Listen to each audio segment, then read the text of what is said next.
সবার কি অবস্থা? আপনি হাইপার অনেকদিন পর একটা ভিডিও নিয়ে আসলাম। তো সকাল সকাল বের হয়ে গেলাম অফিসের উদ্দেশ্যে। দেখেন কি একটা অবস্থা, পাশ দিয়ে মানুষ এসে পড়ে রাস্তায়। আজকে হচ্ছে রোজ শনিবার, তাই হচ্ছে মানুষজন কম, আর ওয়েদারটা হচ্ছে কড়া লেভেলের সুন্দর ওয়েদার। তো আজকে বেশি একটা কথা বলবো না, বলতে গেলে কোনো টপিকস নিয়ে কথা বলার অনেকদিন ভিডিও করি না, দ্যাটস ওয়াই হচ্ছে ভিডিওটা বানালাম বা বানাইতেছি। একই কথা, তো আমাদের এই রোডটা হচ্ছে শুক্রবার বা শনিবার খুব খালি থাকে, ফাঁকা থাকে, কিন্তু চিপা দিয়ে যাওয়ার মজা একটু অন্যরকম।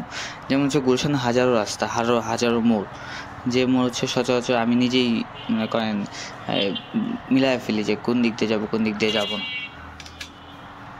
এই যে বিষয় নিয়ে কথা বলা মেইন ইন্টেনশন সেটা হচ্ছে জিপিএক্স ডায়মন্ড। যে জিপিএক্সের বাইকগুলো আমার কাছে জিপিএক্স বলতে গেলে সেই লাগে, বা ইয়াং জেনারেশনের কাছে জিপিএক্স বাইকগুলো আরও জোস লাগবে। বাট আমার এলাকাতে হচ্ছে জিপিএক্সের শোরুম, যে জিপিএক্সের মহাখালীতে শোরুম আমি যত দেখছি বা হচ্ছে যতটুকু ঘাটছি, আমি এখন পর্যন্ত জিপিএক্সের শোরুমে ঢুকিনি।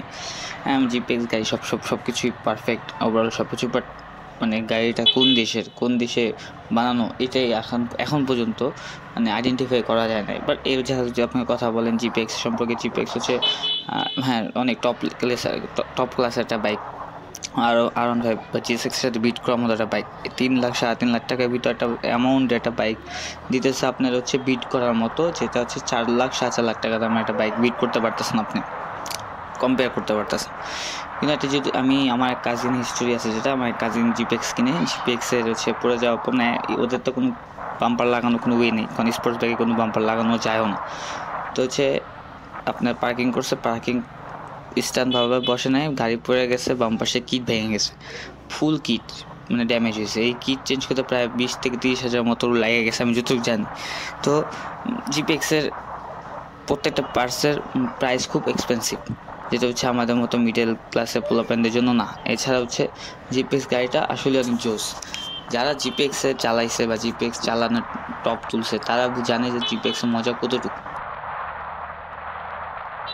তো আমার প্ল্যান হচ্ছে যে নেক্সট ইয়ার যদি টাকা পয়সা জমাইতে পারি, তাহলে হচ্ছে নেক্সট ইয়ার জিপিএক্স কিনবো।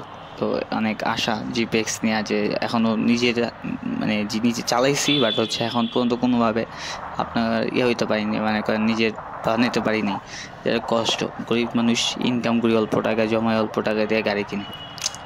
তো নর্মালি জিপিএক্স নিয়ে কথা বললাম, কারণ টপিক্স নেই আর একটা ভিডিও বানাইতে হবে, মুড বানানো, তাই। তো এই রাস্তাটা হচ্ছে গুলশান দিয়ে যেতেছে হচ্ছে আপনার বনানী। আমার অফিস হচ্ছে মূল্য বনানীতে। তো চাকরি জীবন আর ভালো লাগে না, চাকরি জীবন হচ্ছে এটা প্যারা জীবন।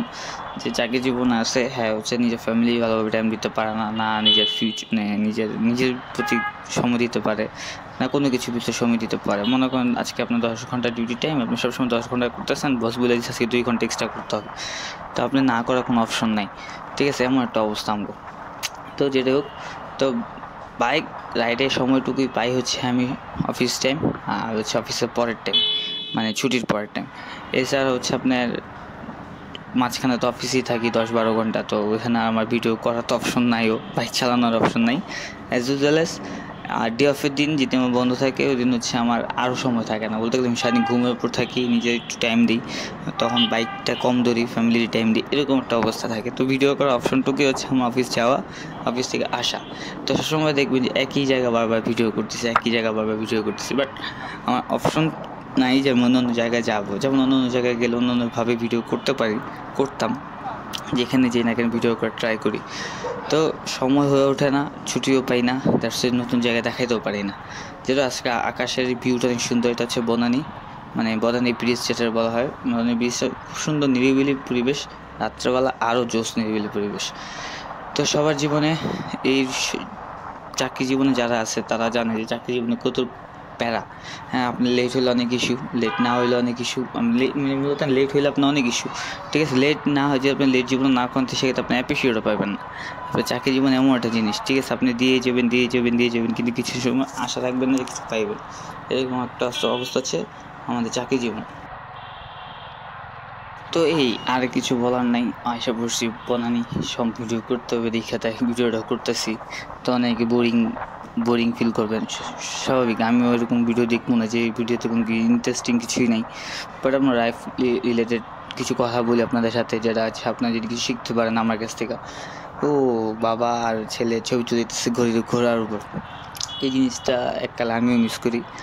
একটা সময় ছোটো যখন ছিলাম তখন আমার ওইভাবে মানে আমার অবশ্য আমার যে হিসাব ধরেন আমি একবার ছোট্টবেলায় আমার বাবার আদর খুবই কম আর আমার আম্মুর আদর সবচেয়ে বেশি পাওয়া হয়েছে। তাই এই জিনিসগুলো আমি খুবই কম পাইছি আমার আব্বুর কাছ থেকে। বাট যতটুকু পেয়েছি ওই চিলহুডের বয়সটা এখনও মিস করি, যেটা হচ্ছে মানে ওই বয়স আর ফেরত চাইতে পারবো না, যেটা এখন চাইলেও পারবো না। ওই সময় ভাবতাম যে কবে বড় হবো, এখন বড় হয়ে মনে করেন পুরাই কট খাই গেছে, এরকম একটা অবস্থা।